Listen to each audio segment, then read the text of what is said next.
1980, the Zimbabwean dollar was established to replace the Rhodesian dollar and to signify the nation's independence from the United Kingdom. Its face value was redefined 3 times until its eventual collapse in 2009 due to hyperinflation.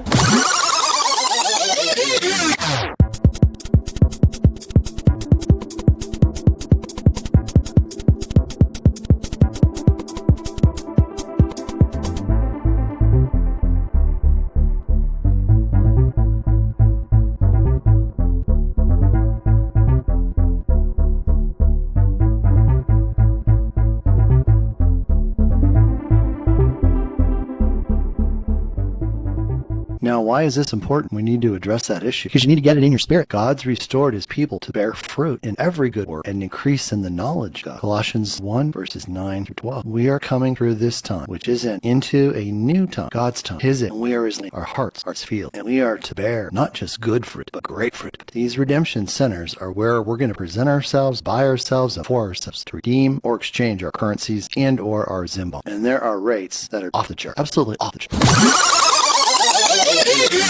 Welcome back, XRP Collective. Everybody on Before It's News, Trump News Channel, Rumble, Twitter, anybody out there with regards to the digital asset space, this is the time when you need to tune in, pay attention, and understand exactly what is happening right now. Everything out there is a show. It's theater. And it's all going on because God has a master plan. And that plan was created before time began, before we became flesh and blood. And I'm speaking to the 1,000,000%. Get ready for 3 different payout types. There's a lot of disinformation out there with regards to what's taking place, but there's 3 primary programs that were specifically set up to return everything that has been stolen since time of creation, going all the way back to Adam and Eve. And the Lord revealed that to me as soon as I came onto Twitter in April 3rd of 2021. And that's why I'm here. I'm not here to gain notoriety. I'm not here to create fame or glory for myself. I'm here to provide you with the information you need to know exactly what's going on. So you're not spending your time searching through or listening to the talking heads who are talking about everything from what the cabal is going to do to us and all the disaster and the FUD and the fear porn that's out there. Turn it off. Just turn it off. You don't need it. The Lord made it very clear that we were to REST. And why would he say that? Why would he say to rest? Because we have a tendency to continue to look for information that will agree with the narrative that we have in our mind. And I watch it every single day on Twitter. I watch it on YouTube. I watch it on Rumble. I've seen it on Telegram. I'm not there, by the way. I'm on Rumble for videos and I'm on Twitter to post. That's it. You won't find me anyplace else. But why is all this so important? Because if you're not prepared, and I am so serious about it, I've got over 37.5 years of tax and financial experience, having worked with the largest CPA firms out there in the country, having managed and assisted ultra high net worth individuals on how to structure their taxes and their businesses. I speak from a place of authority. And from that business sense, I speak under the authority of Father. And that's the reason why I'm here. The only reason. He brought me here to be able to provide you with information so that you would not be led astray and you would not be taken advantage of. And there's too many people out there giving bad information. And for some reason, we can't seem to come together in one accord. I don't understand it. If we're here for humanity, and that's why I'm here, then it should be very easy for us to come together to share information so that way we're putting out a consistent and correct dialogue for all of you out there. So I hope you enjoy this presentation. I hope you find it very, very informative, and that at the end of the day, when you walk into the Redemption Center, you'll be at ease knowing you have the greatest knowledge available as to what's taking place. So buckle up. Get out your favorite pad, get your pencil or your pen, get your favorite beverage, and get ready because you're going to find out everything that you needed to know about the 3 different payout types that are coming your way in God's plan. Stand by. 3 massive payouts are headed your way, and now you're going to get to know all about them. Number 1 is a program that was established called Reclamation. The second is called Restitution. And lastly, there's one called Redemption. Kennedy, back in the 60s, he knew that there was problems with our financial structure. He knew that it was being controlled by the deep state, cabal, and Khazarian mafia. He set out to right that situation. In 8 days before his death, he inked a deal to end the Federal Reserve. He signed that deal on November 14, 1963, and that agreement was with President Sukarno to provide funds to allow the United States Treasury to print its own currency, thus subverting the right to print the currency held by the Federal Reserve, which was established on December 23, 1930. And this is the agreement. You can see their endorsements and their stamps. You can see the date right here, November 14. Now, in that agreement, Kennedy had worked out that 59,000 tons of gold would underpin our U.S. domestic currency that would be backed by gold. And Kennedy set out to this with the understanding that the Federal Reserve must be a Lincoln on April 14, 1865, and Kennedy on November 22, 1963. They knew something had changed. Now, you'll recall, if you haven't seen this video presentation I've done about my secret private meeting in 1994 with Dan Rostenkowski, who was the chairman of the House Ways and Means Committee, you want to take a look at it. This is the man who was behind the scenes for an Nessara. This is the man who had a decorated career of over 36 years working with Kennedy, changing the tax law, reducing the tax rate, right up until the very last day that he was in office. He's one of the unsung heroes, everyone. And that video that I did, you can go look it up on my Rumble page. I go through in detail exactly what happened during that meeting, what he told us. And that information 30 years ago is exactly what's happening now. And this is one of those things that if you weren't there, you didn't understand. It didn't make sense. So let's take a look at exactly what's taking place now. Here's the first pay tag. What is reclamation? It's the act of returning something to a former, better state. Now in land, it involves raising a strip mall or planting crops. It's a noun, or in the noun form of the verb, it means to reclaim. Most people involved in reclamation want to reclaim something out of a sense of moral or environmental duty. Now let's transfer this over to our monetary system. This is NESARA, the National Economic Stabilization and Reformation Act. And I'm going to say that again. The Economic Stabilization and Reformation Act. The deep state has put information out there that has changed the word to make it look like you understand which program we're talking about. They changed the S between stabilization and security, and they changed the R from reformation to restoration. So the only official plan that we're talking about right here, National Economic Stabilization and Reformation. Probably should have put this, but this is the domestic payout portion for the United States. It's already mirrored onto the quantum financial system into your account, and that's what you're going to claim or reclaim at the Redemption Center. Now it's intended to restore what the evil cabal, deep state, Khazarian mafia stole. Everything that they've taken since time began, all the way down through your lineage. What could we potentially see? Group 1, 61 and Group 2, 45 to 60, and Group 3, 24 to 40. So the question always comes up, what's the minimum age to participate in NESARA? 24. We don't know the date that is being established, but there will be a date, and it could be the date the EBS goes off. It could be the date that the email goes out. We don't know yet, but there will be a day that constitutes you have to be 24 by the state. Now, back in that Dan Rostenkowski meeting in 1994, he spoke of $25 million per person, age adjusted. I bring that up because I want you to understand that these values, you can see Group 61 is up to $61 million, and you can see my asterisk. The values were calculated based upon the 1994 meeting with Dan Rostenkowski. Group 2 up to $38 million, and Group 3 up to $23 million. These are my calculations based upon specific information that I had, confirming what the values were approved 2016, and carrying all those values forward using a growth rate from 1994 to 2023, which consisted of pot. And that is a story in itself. So that's the first component, reclamation. That brings us into the second type, payout. What is restitution and reparation? I've seen where they're kind of playing around with this last wording. Sometimes they refer it to as recreational, but let's just stick with the hardcore truth, okay? What is restitution? It's the act of giving back something that has been stolen or lost. In law, it's the act of compensating for loss or injury by reverting as far as possible to the position before the injury occurred. Meaning, they look all the way back to when everything was just fine, and then they assess the damage. And that's just not the monetary damage. It can be the mental trauma. It can be anything related to that, what a person went through because they lost something. What's reparation? It's the making of amends for a wrong one is done by paying money to or otherwise helping those who have been wronged. Since the Federal Reserve was created December 23rd, 1913, for 108 plus years, their mandate was to steal, kill, and destroy, along with the IRS and the SEC. That was their modus operandi. What does it include? This would account for all of the unconstitutional acts committed upon humanity. The income tax, which we know were involuntary. They forced us to pay income tax. We did not have a choice because the strong arm of the IRS, not part of our Constitution, not part of our government system, but a third-party entity incorporated in Puerto Rico, operating under the Crown, was there to take our money. They did it through income taxes, interest, mortgages, credit card, loans, property tax, like converting us to chattel, which meant that we became property. And through that designation, various types of bonds were taken out. Bonds traded on Wall Street. Our birth certificate came a bond. Our Social Security card came a bond. We got married. Our wedding certificate came a bond. We were divorced, a bond. College, advanced degrees, professional designations, each one of those came a bond with a pre-described value that was traded on Wall Street. Even the life insurance, you heard me talk about. Who's eligible? 3 primary groups. Again, 60 plus, 60 and 0. Group 2, 50 to 59. And Group 3, 30 to 49. I'm going to say that 30 loosely because previously it had been established it's something in the 28-year range. Now, everything here is subject to change. Everything's very liquid. The AI computer system spent years going through all the records, find out how much each person paid in income taxes. If you filed a joint return with a spouse and you're no longer with that spouse, 50% of the taxes paid will be refunded to that spouse, whether they were a wage earner or not. Group 1, 60 and over, they're going to receive payment over 3 months for everything I described above. Group 2, it'll be paid over 12 months. And there will be an interest factor, a nominal interest factor, because we're basically receiving it not in lump sum like we will in the SAR. And for Group 3, over 15. But this in itself, I mean, I thought about it because I'm a tax guy, right? If you just figured what you paid in income, and they're saying that this could go back 40 years. So that would mean back to the 80s, starting in 1983. That's a lot of money. And then figure out what you paid in interest, student loan, card, mortgage. And as we all know, a mortgage is front-ended. So for the first 5 years on a mortgage, you're pretty much paying 95% or more solid interest. So if you had a $3,000 a month mortgage payment, that's roughly $36,000 a year, and multiply that times 10 years. You can see these numbers are adding up fast. Put in their car loan, property tax, they're ridiculous. And then some portion of the bond bonds coming out. There have been estimates, and I've heard from other people who have figured out how to go and look up their bond certificates. Birth certificate bond, $8 billion in value. Social Security bond, in excess of $8 billion. Now, will we receive all of that? No, but a portion of it. And what if it's just 10%, 5%? A lot of money. So this is exciting for these different types of payments that are coming to make us whole. Now, if you're younger, you just haven't had enough time to pay into the system. But it doesn't mean you're not getting back what it was. So don't be discouraged by the amount. Be overjoyed. This has only happened because God is in control. And it was time to take out this evil. And it's all gone. It's not going into the system. He made that very, very clear. What is redemption? And I've broken it down into two types, type 1 and type 2. Let's go over type 1. That's going to cover the currency, foreign currency, and the Zim bond. And this is a covenantal legal term strongly associated with ransom, atonement, substitution, and deliverance, thus salvation. And what, apropos, theologically, redemption refers to ultimately to the saving work of Christ, who came to accomplish our redemption by giving his life in substitution for our own as the ransom. It was his blood that paid for our salvation. Now, it's easy to think of redemption as the ultimate end, but restoration means that there is more to redemption than the promise of eternal life. What does that mean? It means that the lives that are redeemed are restored to good purpose on earth. And as it says in Colossians 1, verse 9 through 12, God restored people to bear fruit in every good work and increase in the knowledge. And this is what we're going to be doing with these humanitarian projects as we move forward. That's the fruit. Now, this is identified as the redemption center. This is where the redemption process takes place. And it's where we're going to present ourselves, by ourselves, and for ourselves to redeem or exchange our currencies and or Zim. This was a huge revelation for Charlie Ward when I did that interview with him in February 23. These currencies and these Zim bonds, they come with specific higher rates and predetermined allocation percentages of what will be deemed for personal use and the remainder for humanitarian project. Now, I'm not going to go into much depth on that. Just be aware of it. It's covered in my video about the 9 stations for the Redemption Center. I'm in the process of putting together an updated presentation on that, so it's coming in the next couple days. But just know that the estimated allocation percentages are as low as 5% to as high as 20% personal. And again, everything is subject to change. It's all fluid. I've talked about the fact that the dinar was estimated to be in the $14 to $17 range. Recently, it's come out that we're up into the high $13 range already, and that the Zim bonds are anticipated to be at par with the US dollar. Wonderful. And that's all I can say on that. So we've got the primary foreign currency. We have the Iraqi dinar. We have the Venezuelan bolivar. We have the Vietnamese dong. And then lastly, we have the Zimbabwe Zim bond. And you saw my presentation where I talked about the Zim bond. The Zim bond is a unexpirable bond, meaning it can't be written off. The bearer of the bond has to be repaid. The Asian elders came in and bought all of the assets from Zimbabwe above the ground. And then they did something extraordinary that no one else discovered. No one else has ever reported on. I've never seen it in an intel report. And the only one that spent the time to dig down on it, find this information, and it identified that the Asian elders made an agreement with the Reserve Bank of Zimbabwe to buy back all of the bonds. I'm going to say that again. The Asian elders made an agreement with the Reserve Bank of Zimbabwe to buy back all of the Zim bonds. And that's all I can say about that. So here's my presentation for what I'm calling Redemption Type 2. You've heard me talk about the XRP buyback. You've heard me talk about the fact there were substantial hurdles that were identified in the evaluation committee with Jimmy Valley, hat off to Jimmy Valley, that when the Lord began to reveal what was happening in the quantum realm with regards to our new economic system, it became more than easy to identify the fact that trying to go and hire hundreds of attorneys, trying to write agreements and contracts in the new quantum language would be next to impossible in order to help facilitate the buyback of XRP, which was originally scheduled to be in December 2021 and was deferred, or as Jerome Powell would say, the overnight option was selected. It was moved into the second position. Nassar moved into the first position, covered that in other videos, but that the most sensible and best practices approach would call for that all be handled through the redemption center. Why? All